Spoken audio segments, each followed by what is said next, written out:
तो जैसा कि हमने पिछले एपिसोड में देखा कि लो बिंग हाओ का सीनियर उसका हाथ तोड़ने वाला होता है और जब वो ऐसा कर रहा होता है तो एक पत्ता दूर से आकर उसके लगता है जिसकी वजह से वो काफ़ी दूर गिर जाता है।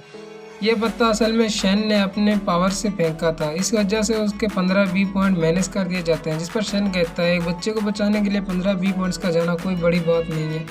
फिर वो 3 पत्ते और लेता है और उन तीनों डिसेबल्स पर वार करता है जिससे वो तीनों गिर जाते हैं और वहाँ से भागते हैं और कहते हैं कि हम ये सब शेन को बताएंगे। शेन कहता है मेरे पास मत आना। तभी लो बिंग हाओ अपनी माँ का पेंडेंट ढूंढ रहा होता है तो नीजिंग उसके पास आती है और कहती है कि अब वो पेंडेंट तुम्हें नहीं मिलने वाला, इसलिए अच्छा यही होगा कि हम लोग यहाँ से चले जाएं। और वो लो बिंग हाओ को लेकर वहाँ से चली जाती है।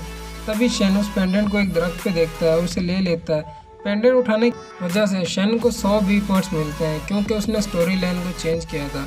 फिर हम एक जगह देखते हैं कि एक काला साया किसी लड़की का पीछा कर रहा होता है। फिर सीन चेंज होता है और हम शेन को देखते हैं जो उसी पेंडेंट को लेकर बैठा होता है और सोच रहा होता है कि फ्यूचर में शायद ये उसकी जान बचा ले। तभी उसका सीनियर आता है और शेन से उसकी हालत के बारे में पूछता है तो शेन उसे कहता है कि मैं ठीक हूँ, मेरी हालत अब पहले से काफ़ी बेहतर है। जिस पर सीनियर कहता है कि तब तुम सिंघुआ टाउन में कब जाओगे, और वो उसे बताता है कि सिंघुआ टाउन में कुछ डीमंस ने अटैक कर दिया। तो अगले दिन शेन सुबह से ही वहाँ से निकल जाता है। वो कैरेज में बैठा सोच रहा होता है तभी नीजिंग उसके पास आती है और उसे कहती है लो बिंग हाओ के सीनियर ने उससे उसका घोड़ा भी छीन लिया और उसे काफ़ी तंग कर रहे हैं। जिस पर शेन लो बिंग हाओ को अपने कैरेज में बुला लेता है और उसे लगाने के लिए मेडिसिन देता है। तभी उसे सिस्टम की नोटिफिकेशन आती है जो कहता है कि तुम्हारे बी पॉइंट मैनेज किए जाते हैं। जिस पर शेन कहता है कि मैंने ये सब नीजिंग के कहने पे किया था और तुमने ही बोला कि शेन जो कैरेक्टर है वो नीजिंग की हर बात मानता है। तभी शेन मुस्कुराता है तो उसके 15-20 पॉइंट मैनेज कर लिए जाते हैं। तो शेन काफ़ी गुस्से में होता है और कहता है कि ये क्या बकवास है। जिस पर सिस्टम कहता है कि ये हमारा सिस्टम है, इसके अगेंस्ट नहीं जा सकते।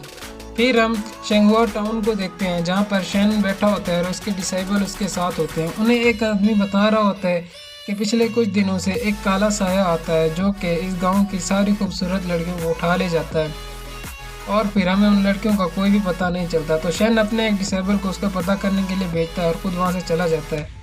तभी नीजिंग आती है और शेन को अपने साथ शहर जाने के लिए कहते हैं। पहले शेन हाँ करता है लेकिन तभी उस सिस्टम से कहता है कि शेन भीड़ भाड़ वाली जगहों पे नहीं जा सकता। तो शेन नीजिंग को लो बिंग हाओ को अपने साथ ले जाने के लिए कहती है। फिर हम शेन के उस डिसेबल को देखते हैं जो कि एक केव पे आके एक तलिस्मान का यूज़ करता है और फिर उसे पता चलता है कि यहाँ पर कोई डीमन है।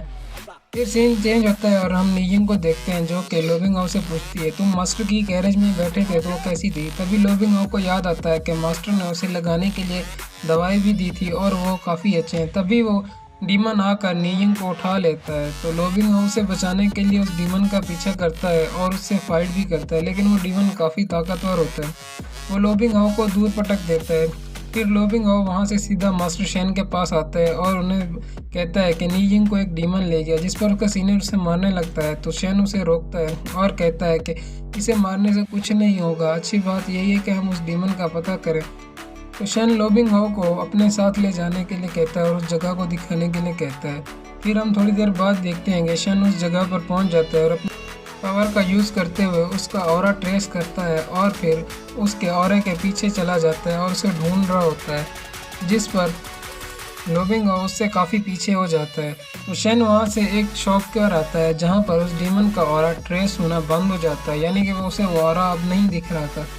तो वो यहाँ वहाँ कुछ ढूंढने के लिए जाता है। तभी सिस्टम उसे कहता है कि तुम 100 बी पॉइंट से एक इजी मोड भी यूज़ कर सकते हो, जिस पर शेन 100 बी पॉइंट को यूज़ करके इजी मोड एक्टिवेट करता है जिससे उस डीमन का ऑरा उसे साफ दिखाई देने लगता है। तो वो बहुत खुश हो जाता है और उस ऑरा का पीछा करने लगता है।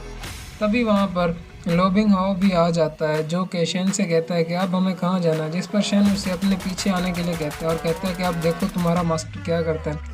फिर वो वापस उसी महल पे आ जाते हैं जहाँ पर शेन उसे देखकर कहता है कि तुम जाओ और अपने सारे दोस्तों और सीनियर को यहाँ पर लेकर आओ। लेकिन उसी वक्त वहाँ से एक काला धुआं निकलता है जिसकी वजह से वो दोनों बेहोश हो जाते हैं और हमारा एपिसोड यहीं पर ख़त्म हो जाता है।